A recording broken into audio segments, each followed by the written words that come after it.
যারা যারা আল্লাহর প্রতি ঈমান আনবেন, কিছু কিছু শর্ত আছে। শর্ত কি কি আল্লাহ তাআলা বলছেন। আমরা ঈমানে মুফাসসাল পড়েছি, আমানতু বিল্লাহি ওয়া মালাইকাতিহি ওয়া কুতুবিহি ওয়া রুসুলিহি ওয়াল ইয়াউমিল আখিরি ওয়াল কদরি খাইরিহি ওয়া শাররিহি মিনাল্লাহি তাআলা ওয়াল বাসি বাদাল মাউত। পড়েছেন না আপনারা ঈমানে মুফাসসাল? এখানে শর্ত আছে কিছু। এই শর্তগুলো যারা মানবে তারা আল্লাহর প্রতি ঈমান আনবে।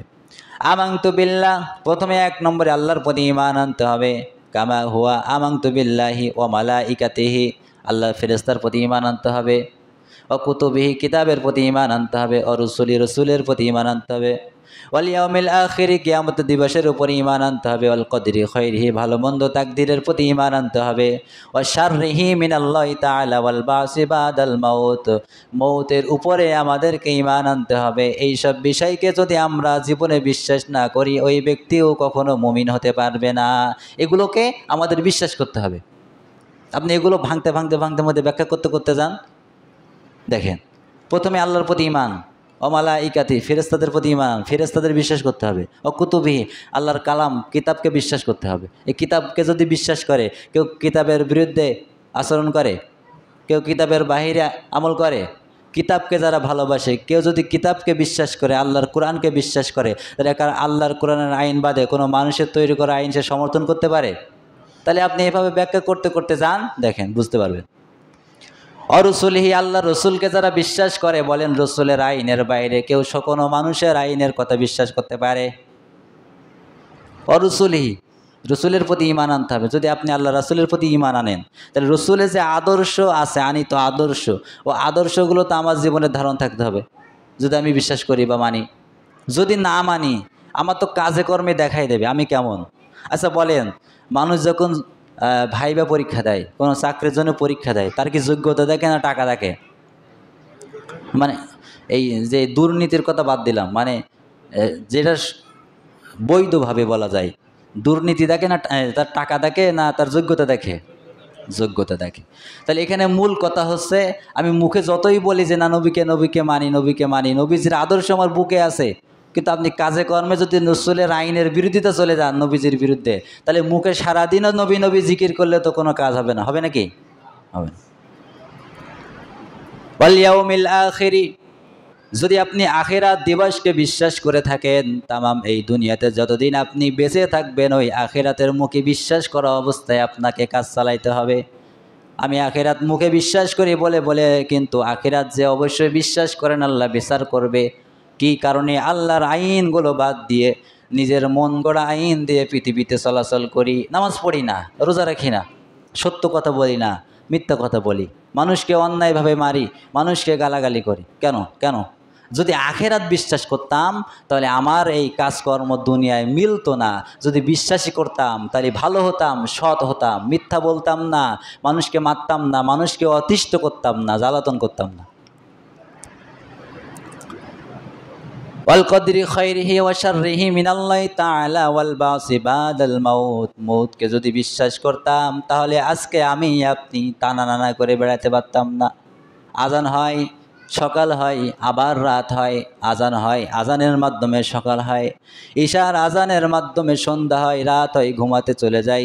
এর ভিতরে আমাদের কত ওয়াক্ত নামাজ বাদ পড়ে যায়, আমাদেরও কোনো হিসাব থাকে না। দেখেন, তাহলে আপনি আজানের মাধ্যমে দিন শুরু হয়, আজানের মাধ্যমে সন্ধ্যা হয়, রাত হয়, ঘুমাতে যাই, তাহলে এর ভিতরে আমরা কতটুকু ভালো কাজ করি? মৌতকে আপনি কেমন বিশ্বাস করেন? আমি যদি বিশ্বাস করতাম, তাহলে অবশ্যই এই মসজিদে যেভাবে আমরা নিরপেক্ষ থাকতাম, সুন্দর থাকতাম, ঐক্যবদ্ধ জামাতের সাথে দাঁড়িয়ে নামাজ পড়তাম, সমাজেও আমরা জামাতের সাথে দাঁড়িয়ে আল্লাহর বিধানকে আল্লাহর জমিনে কায়েম করার জন্য আন্দোলন করতাম। বলেন ঠিক না? তাই কি করি? বলছে হুজুর আমি আপনাকে অনেক ভালোবাসি, অনেক মহাব্বত করি। হুজুর যে এরকম ওয়াজ চলছে, এরকম ওয়াজ হয়েই যাবে। ও মাই এখন দেখা হলে আর তাকাই না। বুঝতে পারছেন? সময়ের ব্যবধানে। কেন, আমি কি কোরআনের বাইরে কি বলেছি? আগে তো বলতাম, এখনই তাই বলি না, তার বিপক্ষে বলি। সেই কোরআন দিয়েই তো কথা বলি। আগে বলতো খুব ভালো হচ্ছে, এখন আর তাকাই না। তাহলে আমার আপনার ভিতরে পার্থক্য রয়ে গেছে, কোরআনের মাধ্যমে কোনো পার্থক্য নাই। আমার আপনার জীবনের ভিতরে সংকীর্ণ পড়ে গেছে, কোরআনের ভিতরে কোনো সংকীর্ণ পড়ে নাই। এই কোরআন কি শুধু গা ঝাড়াইতে এসেছে? এই কোরআন কি শুধু নামাজ পড়াইতে এসেছে? এই কোরআন কি শুধু জাকাত দেওয়ার কথা বলতে এসেছে? না না, এই কোরআন কিসের জন্য এসেছে সেটাও আল্লাহ তাআলা পবিত্র কোরআনে বলছেন। আল্লাহ তাআলা বলছেন, কিতাবুন আনজালনাহু ইলাইকা লিতুখরিজান নাসা মিনাজ-যুলুমাতি ইলান-নূর।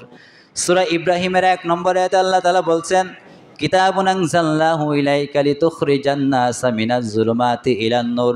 আমি আল্লাহ তাআলা নবীজির উপরে এই কিতাবটা নাজিল করলাম এই কারণে, যেহেতু আমার নবী বিশ্ব নবী সাল্লাল্লাহু আলাইহি ওয়াসাল্লাম ওই সমাজে অন্ধকার পথ দূরে ঠেলে দিয়ে আমার কোরআনের আইন প্রতিষ্ঠিতা করে নূরে আলোয় যেন ভরিয়ে দেয়। বলেন সুবহানাল্লাহ। আচ্ছা, কোরআন যেখানে থাকে সেখানে শান্তি আছে না অশান্তি? আপনাদের মুখ থেকে আমি শুনতে চাচ্ছি, এটা তো সত্য কথা, জোর গলায় শুনতে চাচ্ছি না। যেটা সত্য সেটা বলবেন, যদি মিথ্যা বলি তাহলে চুপ মেয়ে থাকবেন। কোরআন যেখানে থাকে সেখানে শান্তি না অশান্তি? এটা আমরা অবশ্যই বিশ্বাস করি। তাহলে আল্লাহ বলছে, নবীজি যেই সময় ছিল ওই সময়ে কাফের মুশরিকে ভরা একটা জুলুমের অন্ধকার ছিল। তাই নবীজি বলছেন, আল্লাহ বলছেন, আমি নবীজির মাধ্যমে কোরআন অবতীর্ণ করলাম এই জন্য যে ওই অন্ধকারাচ্ছন্ন সমাজকে মুছে ফেলে দিয়ে আল্লাহর এই নূর কোরআনকে প্রতিষ্ঠা করার জন্য। বলেন সুবহানাল্লাহ।